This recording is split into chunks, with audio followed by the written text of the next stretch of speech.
જય સ્વામિનારાયણ. શ્રીજી રસોઈમાં તમારું સ્વાગત છે. આજે આપણે બનાવીશું ટેસ્ટી બ્રેડ પકોડા. તેના માટે આપણે બટાકા બોઇલ કરવાના. થોડું પાણી નાખી મીઠું નાખી બોઇલ કરી દેવાનું. હવે આપણા બટાકા બફાઈને તૈયાર થઈ ગયા છે. એનો મસાલો કરીશું માવો બનાવવા માટે. આપણે બટાકા બફાઈને તૈયાર થઈ ગયા છે. એનો માવો બનાવવાનો છે. એના માટે થોડું મીઠું નાખીશું, થોડી હળદર નાખીશું, એક ચમચી લાલ મરચું નાખીશું, થોડા લીલા મરચાં નાખીશું, થોડા લીલા ધાણા નાખીશું, થોડી ખાંડ નાખીશું, લીંબુનો રસ નાખીશું. હવે એનો માવો આપણે તૈયાર કરી દઈશું.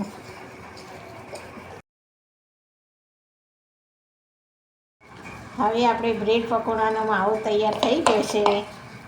હવે આપણે બ્રેડ પકોડા બનાવીશું. હવે આપણે બ્રેડ લઈશું, એને થોડા પાણીમાં ભીગી દઈશું, પછી એને થોડી નીચોઈ કાઢીશું બ્રેડ પકોડા બનાવવા માટે. અને એની અંદર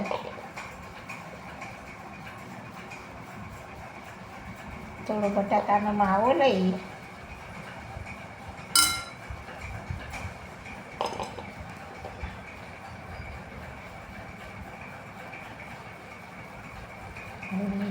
આ રીતે વાળી દઈશું આપણે.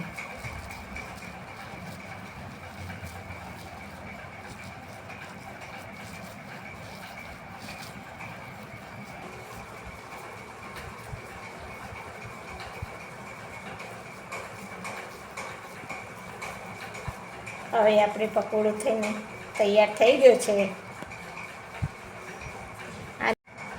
હવે આપણે સોસને ખાણીમાં નાખી થોડા ખાંડી નાખીશું. એનો પાવડર બનાવી દઈશું પકોડાની અંદર પીળવવા માટે.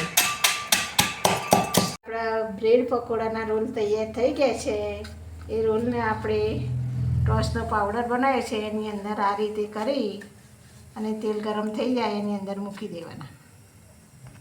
ગ્રીન ચટણી બનાવવા માટે લીલા ફ્રેશ ધાણા લેવાના, લીલા મરચાં લેવાના, થોડું આદુનો ટુકડો લેવાનો, થોડું ધાણા લેવાના, સૂકા થોડા જીરા લેવાના, મિક્સરમાં દળી નાખવાનું, લીંબુ નીચોવાનું.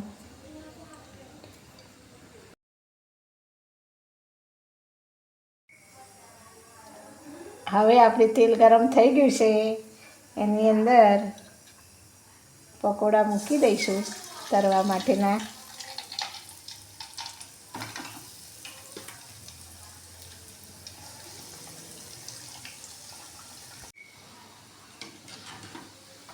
હવે આપણા રોલને ગોલ્ડન થાય ત્યાં સુધી ધીમા તાપે તળવાના. ધીમે ધીમે એને ફેરવવાના અને ગોલ્ડન થઈ જાય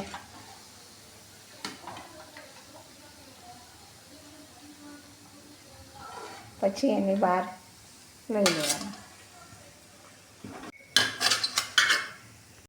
હવે આપણા બ્રેડ પકોડા ક્રિસ્પી તૈયાર થઈ ગયા છે. એને ગ્રીન ચટણી અને ટામેટા સોસ સાથે સર્વ કરીશું. હવે આપણા બ્રેડ પકોડા ક્રિસ્પી તૈયાર થઈ ગયા છે. તમે જોઈ શકો છો. તેને ગ્રીન ચટણી સાથે ખાવાના.